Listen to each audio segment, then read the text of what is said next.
Hello students, hope all of you are fine and keeping yourself safe during the quarantine period. So dear children, now we are going to start the topic spore formation or sporulation. Okay, so this is another mode of asexual reproduction in lesson how do living organisms reproduce of 10th class. So dear children, here spore formation it take place in some bacterias, okay, and some lower organisms like spores. During spore formation, knob like structure called sporangium develops from the fungal hyphae. Here you can see the fungus is there, okay, this is hyphae of the fungus, and here you can see a knob like structure. So inside the sporangium, okay, this is known as sporangium. Inside the sporangium there are spores, okay, which are produced by the continuous division of the cell or the nucleus. Okay, nucleus continuously divide and there is formation of the spore inside.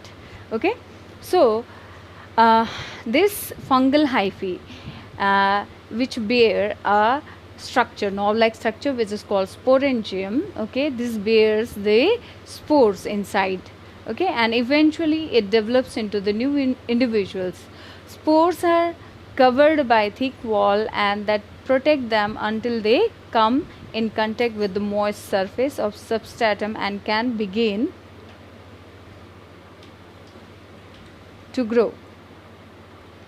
Now as soon as the sporangium it get mature, okay, it ruptures, okay, and this on rupturing the spores they come out from the sporangium.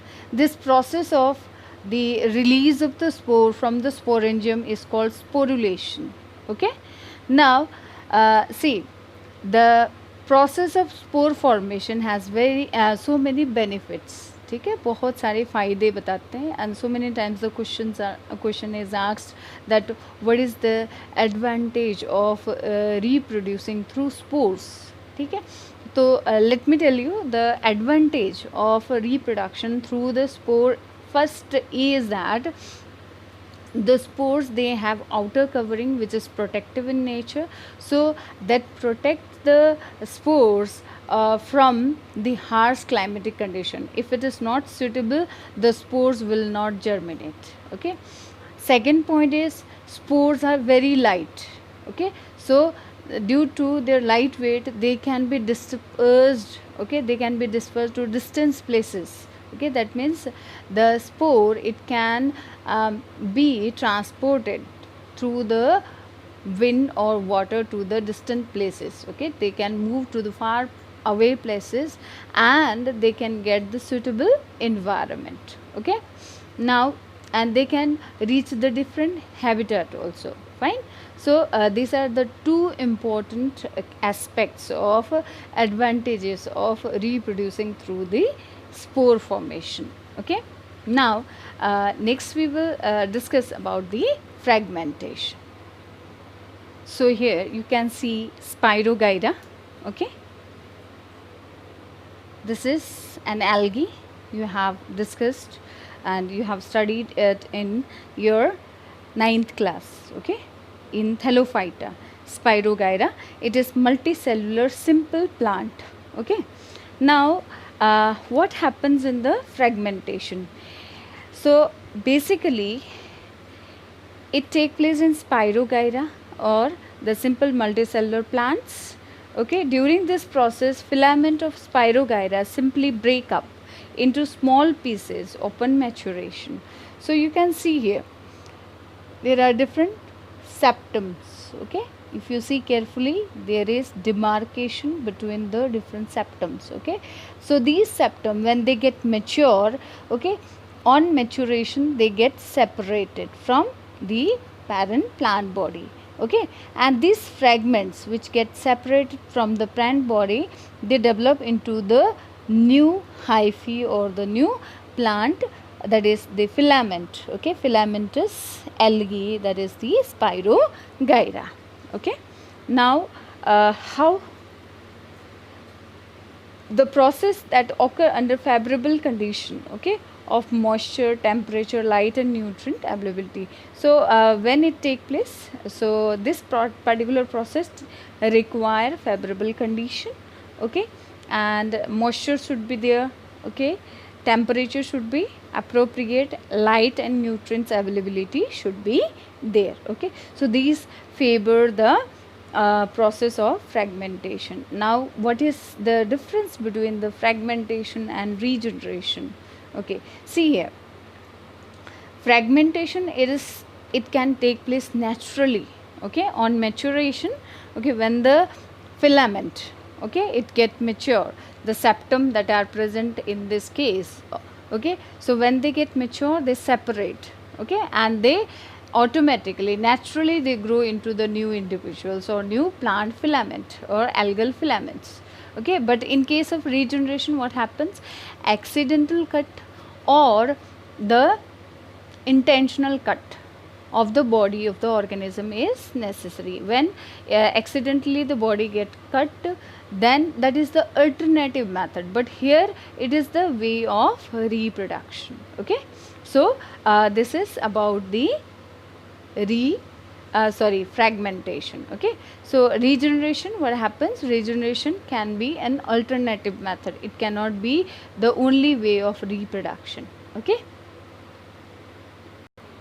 Now next we are going to discuss about the vegetative propagation.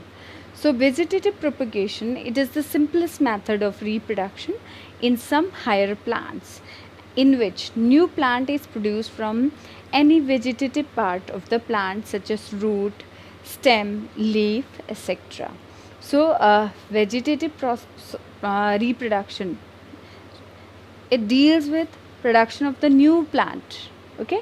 New plant is produced not from the reproductive part, that is from the flower, okay, but the reproduction take place other than the reproductive part, that is vegetative parts, like leaf, root or stem.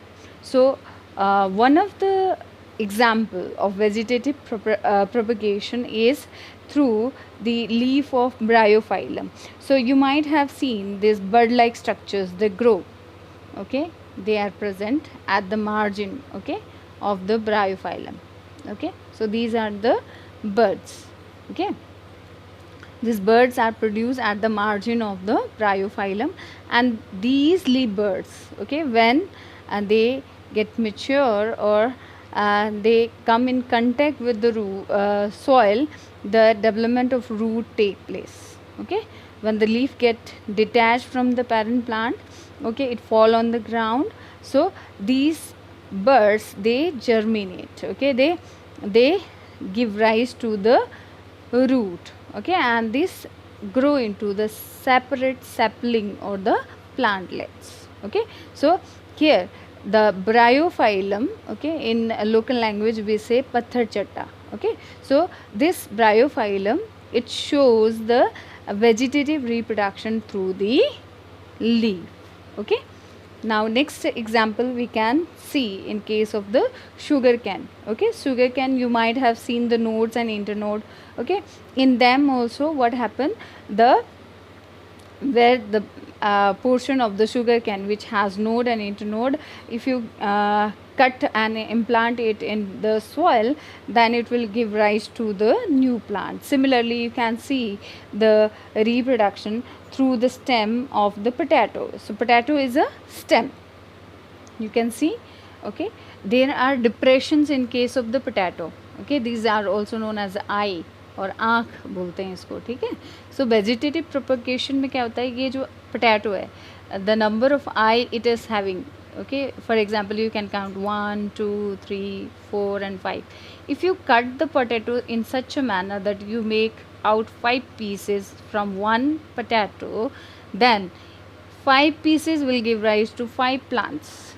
देखो इसकी जितनी भी आँखें हैं इनमें से birds निकलेंगी, ठीक है. जितनी बर्ड्स निकलेंगी उसी में से क्या होगा, नया प्लांट जो है वो बनेगा, okay. So new plants will be produce from the new eyes or the bird like depressions which bear the birds, okay. So this stem will give rise to the new plant, and these are the underground stem. You can see here potato is underground stem and it's a modified stem. So we can say that stem can also give rise to the new plant. Similarly, root also, they help in the vegetative propagation. Okay, we can classify your vegetative propagation into two types. One is natural, we discussed in case of bryophyllum and potato. So this vegetative propagation is natural. Artificial vegetative propagation can also be done.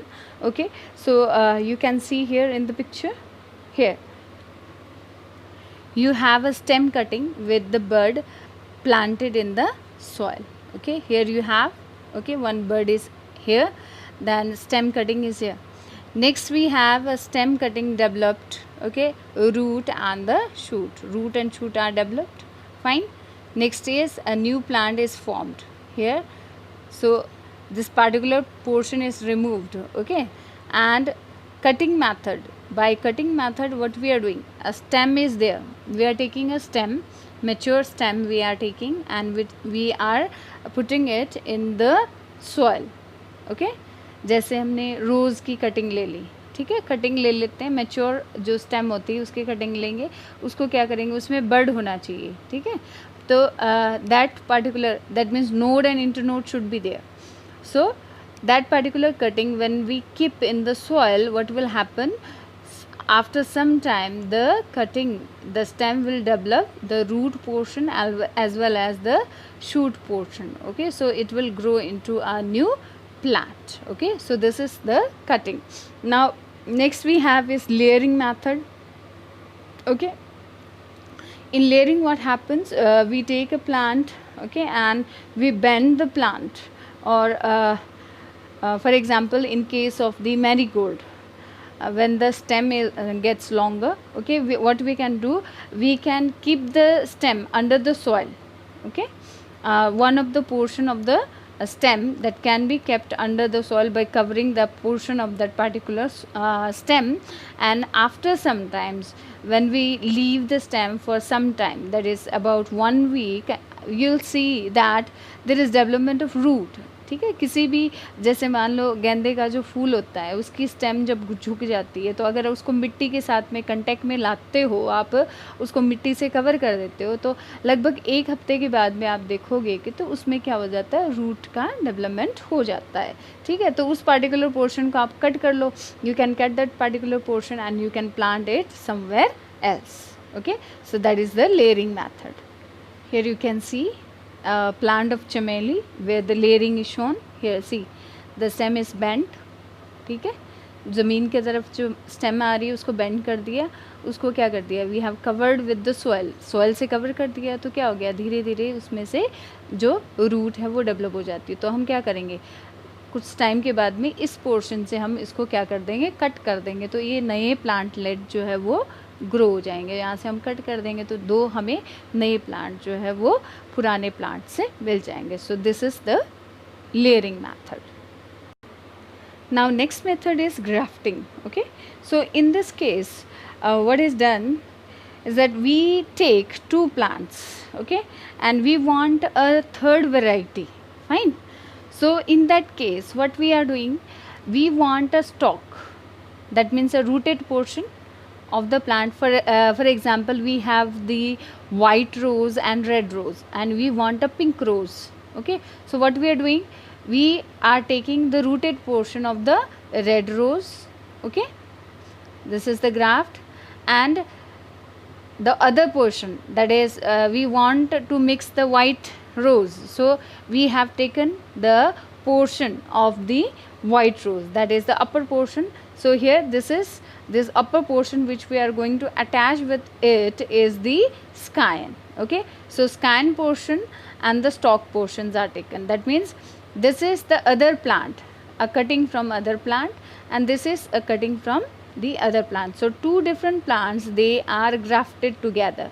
Okay, they are brought together, they are cut in similar manner so that they can be fixed with each other, so that their vascular bundles are in contact with each other. Now after fixing, it is tied, scion and stalk, they are joined together using the some joining matter, okay, either it is thread or any other component. These are used to tie the stalk and the sky, okay. After some time, what will happen, the new plant will be there, okay, there will be production of the leaves, flower, okay. So that will be having the property of both the plants, okay. So as I told you, if we are taking the white flower and the red flower, then we'll get the pink flower in the plant, which we have produced through the graft method, okay. So this is the artificial method of producing the graft or new plant, okay. Now let's discuss about the advantages of the vegetative propagation. Vegetative propagation is useful for plants those have lost the capacity to produce seeds. For example, banana, rose, jasmine, okay. Moreover, all the plant produced are genetically similar to their parent plants, okay. And if you are asked so many times, you are asked that why vegetative reproduction is beneficial over the sexual reproduction. So vegetative reproduction is beneficial over the sexual reproduction in plant. The first reason is that in vegetative reproduction, through vegetative reproduction, we can produce large number of plant in the less time. The plant which are produce are they are identical to their parents, okay. And one more method of vegetative propagation or the asexual mode of reproduction is the tissue culture, okay. In this what happened, the apical portion of the plant is taken, and from that the that particular portion is incubated, and from there the that particular tissue that is taken from the plant, that is kept in the nutrient solution which contain the plant hormones, okay. That plant hormones, this time these are eliminated from your syllabus, okay. So there are 5 plant hormones, okay. So auxin, gibberellin, then you have cytokinin, abscisic acid, and ethylene, okay. So the growth regulator are auxin, okay, gibberellin, and cytokinin. So these hormones, plant hormones, they are used for the propagation or for production of the new plant from the tissue of that particular plant which we have taken, okay. So nutrient solution, what will happen, the new aggregation of the cells will be formed, that is called callus, okay. And again this callus will be transferred to another nutrient solution where the development of the root will start, okay.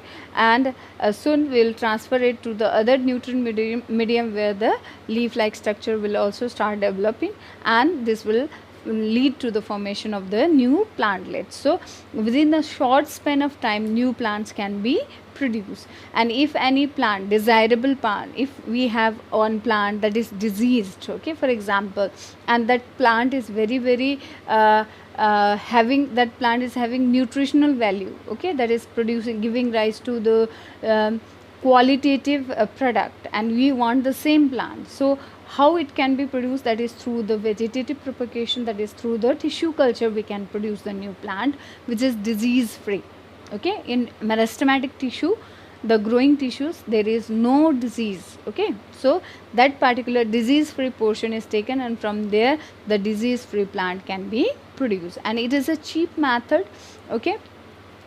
And it does not require long time period, less attention is required, okay. You don't have to pay more attention in case of the vegetative reproduction. So you can see here tissue culture, okay. We are taking the tissue from the meristematic region, the tissue is taken out, then it is kept in the nutrient solution where the callus formation take place, okay. And then callus develop into root and shoot, okay, they differentiate, and then many plantlets are produced from the callus, okay, or the callus which is having the root or leaf like structures, okay. So this is the reason that the tissue culture is very effective method, and nowadays it is practiced widely, okay, to produce new plantlets. Okay, so this is about the asexual reproduction in the living organisms and vegetative reproduction in the plant.